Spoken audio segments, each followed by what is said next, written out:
Hello everypony, my name is Larry Sunnybrief, and I'm sure all of you have seen this video. In that video, I highlighted that the CMC solution to solving Troubleshoot's cutie mark issue could have been much better. And in that very same video, I also said I didn't blame the CMC. I still don't for that.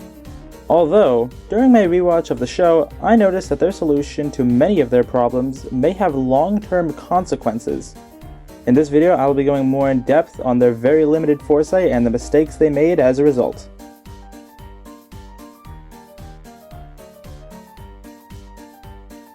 The CMC is comprised of three main members. These consist of Applebloom, who is related to Applejack, Sweetie Belle, who is related to Rarity, and finally Scootaloo, who isn't really related to any of the main six. However, she is awfully close to Rainbow Dash, close enough to where many parts of the fandom would actually call them sisters.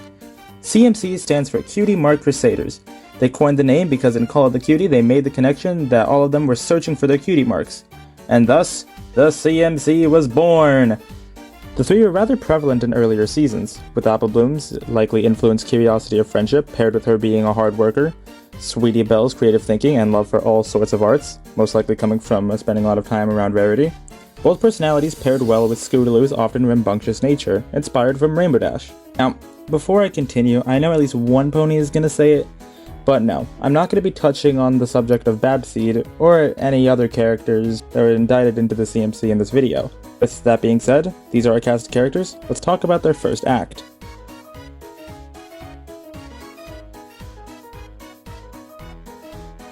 Even before getting their cutie marks, they always made mistakes. The earliest I can pinpoint is when Applebloom decided it was a good idea to drink a brew that caused cutie marks to spontaneously spawn throughout her body, until she had to confess in order to get out of that situation.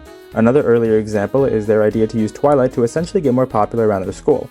I don't think they did this with malicious intent, however it was incredibly irresponsible of them to do. In one bad apple, without considering what Babseed had been through up to that point, they went straight to revenge.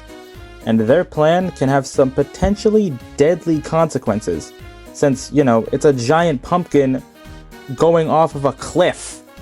However, fortunately that didn't actually happen, but it easily could have had Applejack not told them that Babseed was being bullied. In Flight to the Finish, after working on their routine for hours on end, both Applebloom and Sweetie Belle seemed to get annoyed with Scootaloo's disability, which, in my opinion, is quite deplorable in any social circumstance. That goes without question. However, again, I doubt they had any malicious intent here. Like I mentioned in my Troubleshoots video, their handling of that ordeal was short-sighted and unwise. I won't go into depth on that here though.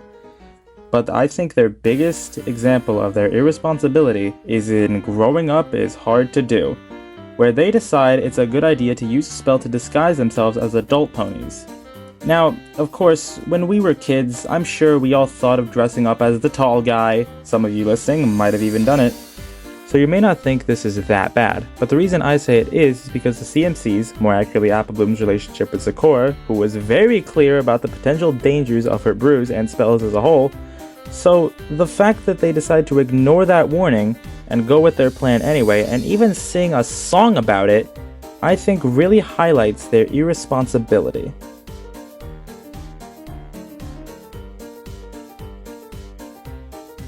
In the last chapter, I already went in depth about how their handling of the Babseed situation was very unwise, short-sighted, and potentially deadly. You already know the consequences of the Troubleshoot situation. Applebloom messing around with spells and then getting her friends to do it may have several long-lasting medical consequences.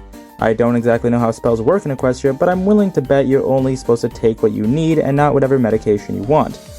Using Twilight for popularity had immediate consequences of being told off by Twilight. Getting annoyed with Scootaloo because of her disability probably had some negative effects on Scootaloo's mind. Now, I'm no psychologist, but I'm certain having your own friends make negative comments about something you can't control wouldn't be considered as a good social interaction, to say the least. In fact, it shows when Scootaloo outright quits. Now, I know the canonicity of the comics is questionable at best, but after everything I just said, I find it hard to blame Big Macintosh for awarding the CMC with the Most Destructive Pony of the Year award. Well, I suppose this video has to come to some kind of conclusion. I'll see you there.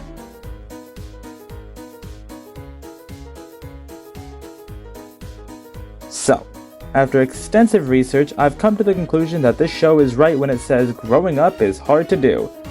And the CMC are one of the best examples of that I can pinpoint in any show I have ever watched. but what did you make out of all this? I'm curious, so do let me know in the comments. I've been Leary's The Meat Brief, and I will return on next Tuesday. Goodbye, everypony, and thanks for watching!